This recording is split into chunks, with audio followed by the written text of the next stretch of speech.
So I've already gone through and I measured all of the rough openings. Got my handy dandy tape measure.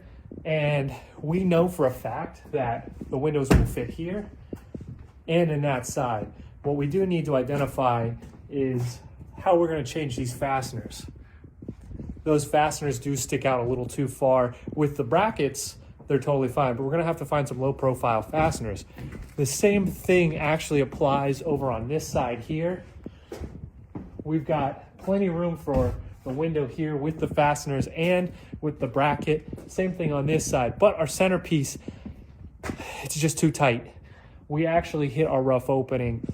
We're at 48.5 inches for a rough opening. Those are big windows, but the bracket to bracket distance is 48.5. So we'll have to identify, call Simpson Strong Tie, and see if they have a low profile solution for that issue.